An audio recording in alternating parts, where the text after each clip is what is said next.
ये बंदा कह रहा है कि म्यूचुअल फंड जुआ है, और पता है मैं इससे स्ट्रांगली एग्री करती हूँ। म्यूचुअल फंड्स निवेश बाजार जोखिमों के अधीन है। सीधा सीधा बोलना, जुआ है जुआ। म्यूचुअल फंड एक जुआ है अगर आप इससे ओवरनाइट रिच बनना चाहते हो।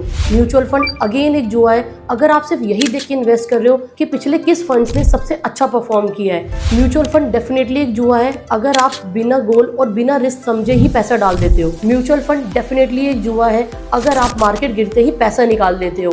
यस, इन सभी सिचुएशंस में म्यूचुअल फंड एक जुआ है और शायद ये बंदा भी इसे जुए की तरह यूज कर रहा होगा। बट अब मैं आपको बताती हूँ म्यूचुअल फंड का वेल्थ क्रिएशन फॉर्मूला। एग्जाम्पल के लिए HDFC फ्लेक्सी कैप में अगर किसी ने सिर्फ 10,000 रुपये महीने की SIP स्टार्ट की होती और उसे 20 साल तक कंटिन्यू की होती तो उसका जो इन्वेस्टेड अमाउंट होता वो होता सिर्फ 27 लाख रुपए, और हिस्टोरिकल रिटर्न्स के हिसाब से उसकी पोर्टफोलियो की वैल्यू होती 22 करोड़ से भी ज्यादा की। सोचो इन्वेस्ट कितने करे, 37 लाख रुपीस, और पोर्टफोलियो की वैल्यू 22 करोड़ रुपए। अब आप मुझसे पूछोगे ऐसे कौन से फंड्स हैं जो 22 करोड़ बना सकते हैं, और मैं पूछूंगी कि क्या आप 30 ईयर्स तक इन्वेस्टेड रह सकते हैं? क्योंकि म्यूचुअल फंड में अच्छे फंड चूज करना तो इम्पोर्टेंट है ही है, लेकिन साथ में उन फंड्स को टाइम देना उससे ज्यादा इंपॉर्टेंट है। तो डिसीजन आपका है कि आप म्यूचुअल फंड को जुए की तरह यूज करना चाहते हैं या फिर एक वेल्थ क्रिएशन मशीन की तरह। और अगर आप भी गोल्स के अकॉर्डिंग SIP समझना चाहते हैं तो स्क्रीन पे डिटेल्स हैं।